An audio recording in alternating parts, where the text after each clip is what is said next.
आमतौर पर डॉक्टर तमाम महिलाओं से अपील करती हैं कि मां का दूध अमृत होता है, लेकिन जिस अंदाज में मां के दूध में यूरेनियम की मात्रा पाया गया है, बवाल मचा हुआ है। कई तरह की भ्रांतियां आई है और कई तरह के अफवाहों का दौर चल रहा है। हमारे साथ महावीर कैंसर संस्थान के डायरेक्टर डॉक्टर मनीषा सिंह हैं। मैम, इसके बाद भ्रांतियां शुरू हो गई है कि दूध अमृत नहीं है, कई तरह की बातें उठने लगी हैं। बतौर कैंसर संस्थान के डायरेक्टर आप क्या कहना चाहेंगे? बिल्कुल, दूध अमृत है और दूध का कोई भी कंपैरिजन किसी भी चीज से नहीं हो सकता है।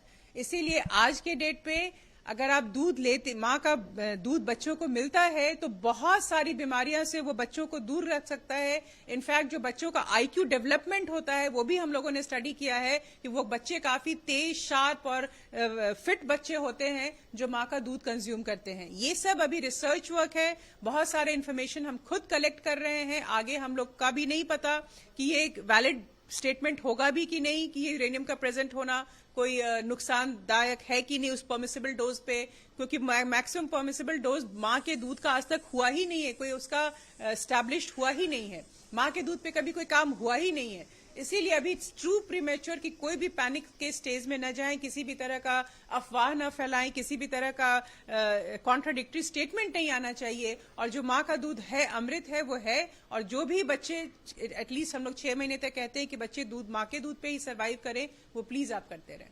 आपका संस्थान काफी विश्वसनीय संस्थान है, लोगों की नजरें होती है कि महावीर कैंसर संस्थान ने रिसर्च किया है। क्या इस रिसर्च में, खास करके गंगेटिक इलाके की बात करें तो वाटर कितना बड़ा कारक है, और क्या वाटर की वजह से इस तरह के हालात हुए हैं क्या?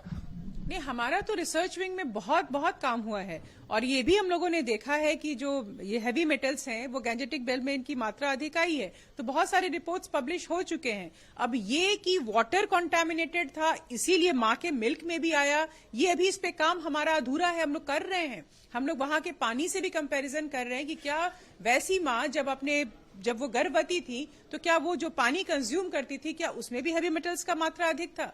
ये सब अभी सब्जेक्ट टू डिस्कशन है, सब्जेक्ट टू रिसर्च है, काम अभी चल रहा है। और हम लोग जब किसी कंक्लूजन पे पहुंचेंगे तो आपको जरूर बताएंगे कि क्या पानी कंटामिनेशन होने की वजह से माँ का दूध कंटामिनेटेड हुआ। ये सब अभी हम कह नहीं सकते हैं।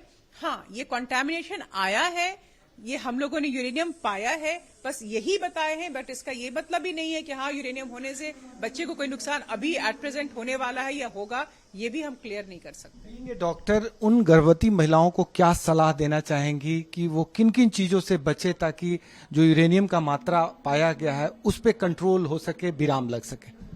नहीं, अभी तो हम कुछ नहीं कह सकते हैं, हमको कुछ नहीं पता। अभी तो जो हेल्दी फूड हैबिट, डाइट जो डॉक्टर्स, जो भी गायनिकोलॉजिस्ट आपको सजेस्ट करती हैं, आप बिल्कुल ही वो फॉलो करें।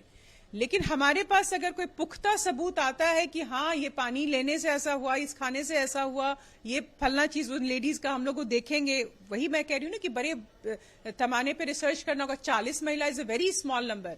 जब तक हम बहुत बड़े नंबर्स को हिट नहीं करेंगे, टारगेट नहीं करेंगे, तो कहना मुश्किल होगा। इसीलिए अभी प्लीज किसी तरह का चेंज, फेर बदल या दिमाग से ये सब हटा लें, जब तक कि हम बहुत बड़े स्केल पे बहुत ज्यादा इन्फॉर्मेशन लेके आपसे शेयर न करें। अभी जो आपकी गायनिकोलॉजिस्ट जो फूड हैबिट जैसे आपको कहती हैं, आप प्लीज उसको फॉलो करें। और हाँ, ये कुछ रिसर्च था, हमारा रिजल्ट हम लोग बस शेयर कर रहे हैं, लेकिन इसका ये कतई मतलब नहीं है कि हम किसी भी तरह के चेंज के लिए आपको अपील कर रहे हैं। सरकार से अपनी रिपोर्ट शेयर करेंगी और उम्मीद करेंगी कि इस पे काम हो? बिल्कुल बिल्कुल, इसीलिए हम लोगों ने प्रेस कॉन्फ्रेंस किया था कि हम लोग अपना जो मैसेज है वो सरकार तक जरूर पहुंचाना चाहेंगे, ताकि हम लोग बड़े स्केल पे काम करें।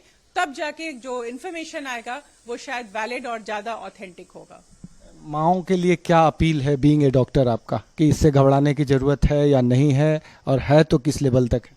बिल्कुल, माओं के लिए अपील है कि आप जब भी माँ बनती हैं, आप किसी अच्छे गायनिकोलॉजिस्ट के तहत ही आपका इलाज होता है। आप बिल्कुल उनके प्रिंसिपल्स को फॉलो करें, उनके रूल्स को फॉलो करें। जितना भी टाइमली आपका अल्ट्रासाउंड या आपका जो भी मेडिकेशन वो प्रिस्क्राइब करती हैं, उसको बिल्कुल उसी तरह से फॉलो करें। हर तरह का वैक्सीनेशन जो भी वो आपको एडवाइस करती हैं, करते रहें। और एक जन्मजात बच्चे को प्लीज उसको ब्रेस्ट फील्ड उसके लिए अमृत है, उसके सारे जिंदगी के लिए अमृत है, उससे कभी उससे वंचित न करें। इनफैक्ट हम तो वर्किंग लेडीज को भी कहते हैं कि आप अपना जॉब कुछ दिन छोड़ दें, कुछ दिन अपना वहां स्टे कर लें, लेकिन बच्चों को उस मिल्क से वंचित न करें। बहुत बार वर्किंग लेडीज के पास टाइम नहीं होता है, तो उनके लिए भी मेरा अपील है कि आप काम को थोड़ा सा कॉम्प्रोमाइज कर लें, बट बच्चों को माँ के दूध से वंचित न करें।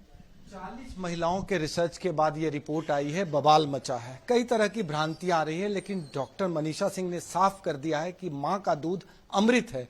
महिलाएं इससे वंचित ना करें बच्चों को। ये प्राइमरी स्टेज की जांच है, इसके बाद बड़े पैमाने पर इसकी जांच होगी, सरकार को रिपोर्ट जाएगी और एक व्यापक पैमाने पर जांच के बाद ही साफ हो पाएगा कि वास्तविक स्थिति क्या है। फिलहाल जो परंपराएं हैं, जिस तरह से आप डॉक्टरों के निगरानी में प्रेग्नेंट होने के बाद इलाज कराती हैं, डॉक्टरों की सलाह माने, लेकिन बच्चों को अमृत से यानी मां के दूध से वंचित ना करें। सहयोगी कैमरामैन राकेश के साथ भारत एक्सप्रेस के लिए पटना से आशुतोष कुमार।